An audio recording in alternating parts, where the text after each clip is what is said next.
time, people have become increasingly dependent on technology to the point where those who utilize it become a part of it. The computer becomes an extension of self through its attachment to an individual's hands, then allowing them to enter into a virtual world. The cell phone becomes an extension of an individual's voice that enables it to be carried across continents, oceans, and city blocks. Wireless technology has evolved extensively since the creation of the first wireless telegraph in 1896 by Guglielmo Marconi. The first wireless telegraph then progressed into radio frequencies, which then progressed into mobile phones. The first mobile phone created in 1946 was located in the car so that the user would not be unreachable if they were in their car. Since the 1990s, wireless computing has evolved from wireless internet access to the mobilizing of computers in the form of BlackBerries and PDAs. Mobile computing is defined as the ability to use technology that is not physically connected to any static network.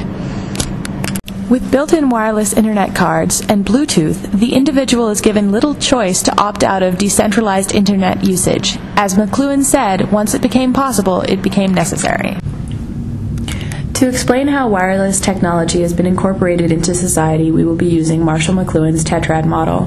The tetrad acts as a framing device which examines the effects that a particular piece of technology has on society, specifically how it enhances, reverses, retrieves, and obsolesces aspects of human life.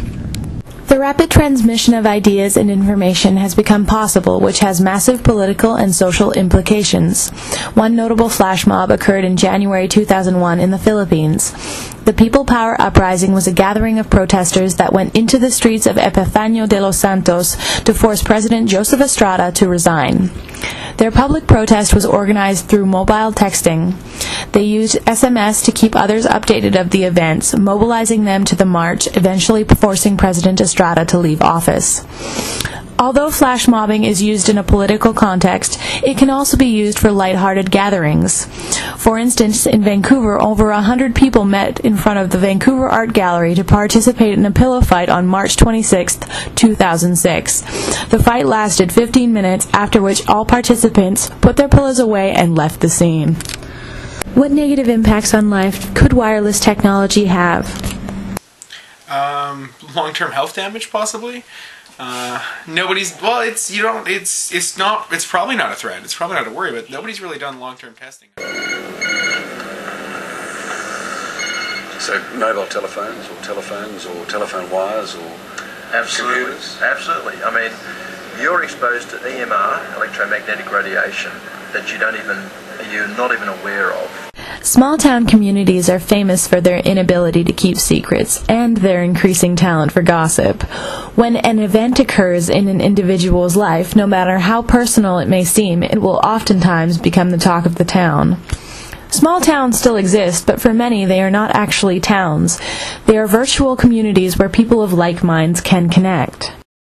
What does wireless technology retrieve from society? I think it retrieves the small town mentality, because in the olden days you were really close to the community, you had kind of a town hall sort of that you would be able to know what was going on with everyone. So nowadays with online communication or with cell phones and stuff, you're attached to everyone. You know what's going on all the time, even if you don't really want to, per se.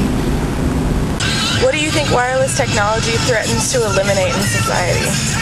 I think it threatens to eliminate face-to-face contact and, landlines, because more people are just using cell phones.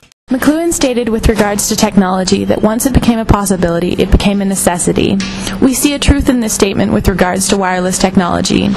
Many agree that wireless technology has become necessary, which is a hard fact to argue against. Think about it, the capacities of various wireless technologies are rapidly increasing. New cell phones are beginning to have almost fully functional internet browsers and messaging capabilities. Since cell phones first appeared in 1983, the use of them has changed and increased dramatically, making something like this possible. Basically, it has brought us together in a way that would have never been imagined before. We're all interconnected. What would have taken 3 weeks of mail before is now just one click of a button. I think it has made things a lot more accessible and easier. When before you had to go through many steps to reach a goal, now there are less steps. The range and speed of wireless routers is increasing quite quickly, to the point where there are now long-range Wi-Fi systems growing in use. Would this trend continue if we believed that wireless technology had not been making life easier? How would you feel if your wireless tools were taken away? Surely somewhere along the lines of how these people feel. Honestly, I'd probably be lost without my cell phone, as it's kind of like my lifeline. I really don't know. It's such a big question that's beyond my scope. I can't even fathom what I would do if I was without technology. All in all, it's just more inconvenient. We have become so used to technology like this being around that we rarely think about what would happen if it suddenly disappeared. Frightening thought, isn't it?